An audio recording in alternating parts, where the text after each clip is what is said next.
Current affair की यह हमारी पहली क्लास है। इस क्लास की विशेषता यह होगी कि जब भी हम प्रश्नों का अभ्यास करेंगे, उससे पहले पिछले दिन के किए गए प्रश्नों का भी हम अभ्यास साथ ही साथ करेंगे, ताकि हमारे करंट अफेयर के प्रश्न एग्जाम में गलत ना हो। स्वागत है आपका हमारे इस एक नए वीडियो में, जिसमें हम करंट अफेयर के महत्वपूर्ण प्रश्नों पर चर्चा करेंगे। तो आइए बिना टाइम लगाए अपने प्रश्नों को देखते हैं।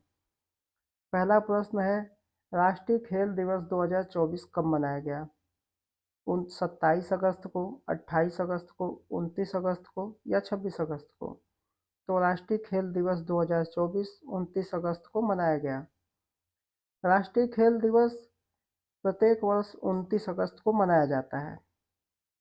इसके मनाने की शुरुआत 2012 में की गई थी और यह प्रत्येक वर्ष 29 अगस्त को मनाया जाता है। यह खेल मेजर ध्यानचंद की जयंती के याद के उपलक्ष्य में मनाया जाता है। खेल के क्षेत्र में दिया जाने वाला सर्वोच्च पुरस्कार राजीव गांधी खेल रत्न था, लेकिन इसका 2023 में नाम बदल के मेजर ध्यानचंद पुरस्कार रख दिया गया। इस पुरस्कार के तहत आप 25 लाख रुपए की राशि दी जाती है। इस बार का मुख्य आकर्षक बिंदु रहा भारत के चैंपियन राष्ट्रीय खेल दिवस प्रश्नोत्तरी 2024। इसमें मेजर ध्यानचंद और खेलों से संबंधित प्रश्नों का उल्लेख किया गया। आइए ये दूसरा प्रश्न, हाल ही में किस राज्य ने महिलाओं के विवाह के लिए न्यूनतम उम्र 18 से बढ़ाकर 21 वर्ष कर दिया है? उत्तर प्रदेश, बिहार, हिमाचल प्रदेश या उत्तराखंड? तो यह हिमाचल प्रदेश की सरकार ने यह कानून पास किया है। आइए अब इसकी व्याख्या देखते हैं। महिलाओं के लिए विवाह की उम्र 18 से बढ़ाकर 21 वर्ष न्यूनतम कर दी गई। यह करने वाला राज्य हिमाचल प्रदेश है। यहाँ के सीएम सुखविंदर सिंह संधू हैं, जिसे आप जानते हैं। पहले यह उम्र 18 वर्ष थी, जिसे बढ़ा के अब 21 वर्ष कर दिया गया है। चूंकि यह विवाह से संबंधित इसका संविधान में उल्लेख समवर्ती सूची में किया गया है, जिस पर केंद्र भी अपने नियम बना सकते हैं और राज्य भी अपने नियम बना सकते हैं। लेकिन अगर दोनों में संघर्ष होता है तो राज्य केंद्र द्वारा बनाए गए नियम ही लागू होंगे। यह समवर्ती सूची ऑस्ट्रेलिया से लिया गया। जब संविधान का निर्माण हो रहा था तो यह समवर्ती सूची का प्रावधान ऑस्ट्रेलिया से लिया गया है। इस समवर्ती सूची के विषय विवाह, विवाह विच्छेद, गोद लेना, आपराधिक मामले, दंड प्रक्रिया, आर्थिक नियोजन, जनसंख्या नियंत्रण, परिवार नियोजन, शिक्षा, वन आदि समवर्ती सूची के विषय हैं। अब ये संशोधन जो हुआ है वो बाल विवाह अधिनियम 2006 के 6 में यह संशोधन हुआ है। संशोधन का कारण था सामाजिक, आर्थिक और स्वास्थ्य संबंधी। 18 वर्ष में महिलाओं की शादी कर देना कहीं से नहीं है, क्योंकि आपने एक न्यूज देखा होगा कि जिसमें जीवन प्रत्याशा के बारे में बताया गया कि महिलाओं की जो जीवन प्रत्याशा है वो पुरुषों की तुलना में 3 साल अधिक है। इसका मतलब ये होता है कि महिलाओं को अपने बिना पति के 3 वर्ष अधिक समय व्यतीत करना पड़ता है। तो यह और स्वास्थ्य संबंधी चीज़ें तो ये होता ही है कि कम उम्र में शादी कर देना स्वास्थ्य को भी बहुत प्रभावित करता है।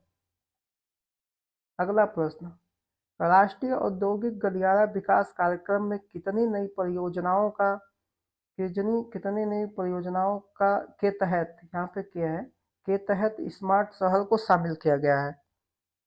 10, 12, 14 या 13? तो इसमें 12 परियोजनाओं को शामिल किया गया है। अब इसकी व्याख्या देखते हैं। नए औद्योगिक शहर जो शामिल हुए स्मार्ट शहर जो शामिल हुए हैं उनकी संख्या 12 है। यह 12 शहर 10 राज्यों से आते हैं।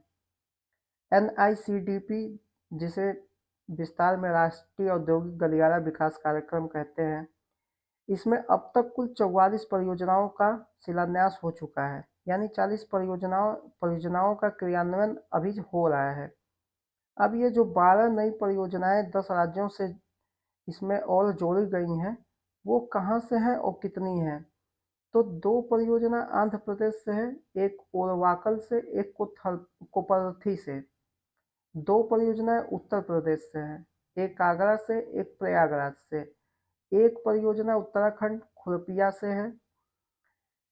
एक जो ये शहर है, पंजाब में राजापुरा पटियाला शामिल है स्मार्ट सिटी, महाराष्ट्र में दीघी शामिल है, केरल में पलक्कड़ शामिल है, बिहार से गया शामिल है, तेलंगाना से जहीराबाद शामिल है, राजस्थान से जोधपुर पाली शामिल है। 2007 में स्वीकृत दिल्ली मुंबई जो दिल्ली और मुंबई का जो औद्योगिक गलियारा था, देश में विकसित होने वाला यह पहला औद्योगिक गलियारा है, जिसे 2007 में शुरू किया गया और इसे जापान की सहायता से विकसित किया जा रहा है। अब भारत सरकार में 2019 में राष्ट्रीय अवसंरचना पाइपलाइन लॉन्च की थी। मतलब ये 2019 में भारत सरकार ने राष्ट्रीय जो पाइपलाइन अवसंरचना थी उसको ये लॉन्च किया गया था, जो ये गलियारा के ही अंतर्गत, औद्योगिक गलियारा के अंतर्गत ही है।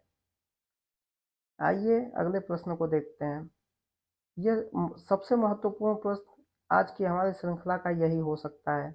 हाल ही में रेलवे बोर्ड के अध्यक्ष और सीईओ के पद पर किसकी नियुक्ति हुई है? जय शाह की, शशिकांत दास की, सतीश कुमार की या जया वर्मा की? तो यह नियुक्ति सतीश कुमार की हुई है। आइए व्याख्या देखते हैं। रेलवे बोर्ड के अध्यक्ष और सीईओ के पद पर सतीश कुमार की नियुक्ति हुई है। यह पूर्व में उत्तर मध्य रेलवे के महाप्रबंधक रह चुके हैं। मतलब यह अध्यक्ष बनने से पहले उत्तर मध्य रेलवे के महाप्रबंधक के पद पर थे। इनसे पहले रेलवे बोर्ड के अध्यक्ष के पद पर जया वर्मा सिन्हा थे।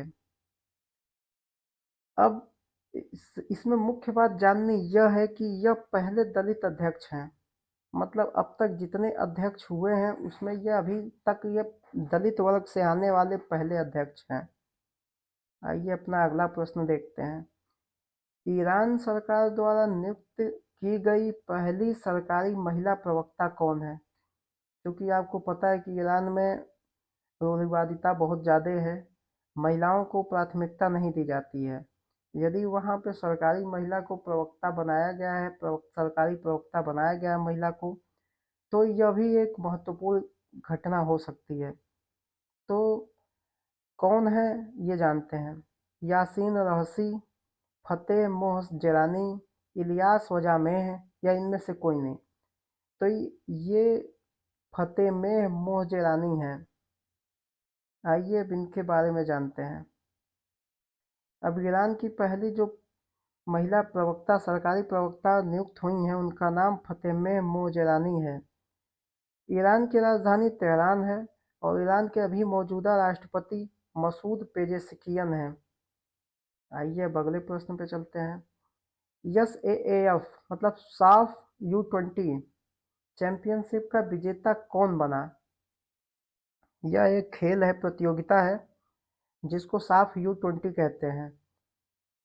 नेपाल इसका प्रतियोगिता का विजेता कौन रहा? नेपाल, बांग्लादेश, भारत या मालदीव? तो इसका इसका जो विजेता रहा वो बांग्लादेश रहा। आइए व्याख्या देखते हैं। ये साफ U20 चैंपियनशिप, तो साफ का पूरा फुल फॉर्म जो होता है वो साउथ एशिया फुटबॉल फेडरेशन, दक्षिण एशियाई फुटबॉल महासंघ होता है। यह द्विवार्षिक फुटबॉल प्रतियोगिता है। मतलब यह 2 वर्षों में एक बार यह प्रतियोगिता होती है। इस बार का मेजबान नेपाल रहा, यानी यह प्रतियोगिता इस बार नेपाल में आयोजित हुई थी। इसमें बांग्लादेश विजेता रहा। मतलब इस प्रतियोगिता को बांग्लादेश ने जीता था, जो अभी पहली बार जीता है। और उपविजेता नेपाल रहा। मतलब जहां के ग्राउंड पर यह प्रतियोगिता हुई वही उसको हराकर बांग्लादेश ने यह प्रतियोगिता जीता है। अब भारत की बात किया जाए तो भारत अब तक यह 3 बार प्रतियोगिता जीत चुका है। मतलब अगर भारत के परिप्रेक्ष्य में देखा जाए तो यह 3 बार यह प्रतियोगिता अब तक भारत जीत चुका है। एक बार 2019 में, एक बार 2022 में और एक बार 2023 में। इस प्रतियोगिता में कुल 6 देश शामिल हैं, जिसमें आपने पहले तो देख लिया कि पहला नेपाल है, दूसरा बांग्लादेश है और तीसरा भारत है। चौथा श्रीलंका है, पांचवा मालदीव है और छठा भूटान है। मतलब इसमें कुल टोटल 6 देश शामिल हैं। आइए अपने अगले प्रश्न पे चलते हैं। तो बस हम ये अभी 6 प्रश्नों की यह श्रृंखला, हमने ये 6 प्रश्न, महत्वपूर्ण प्रश्न हमने रखे हुए हैं। ऐसे ही मैं आपके लिए हमेशा प्रश्नों को लाऊंगा, कोशिश करूंगा कि 10 मिनट के अंदर आपको महत्वपूर्ण प्रश्नों को दिखा दूं। अब अगले दिन जब भी हम नए प्रश्नों को देखेंगे, उससे पहले हम इन सारे प्रश्नों की एक बार फिर से अभ्यास करेंगे। आपको यह सेशन कैसा लगा? क्या यह आपके लिए लाभदायक होगा? आप कमेंट करके ज़रूर बताइएगा। बहुत बहुत धन्यवाद।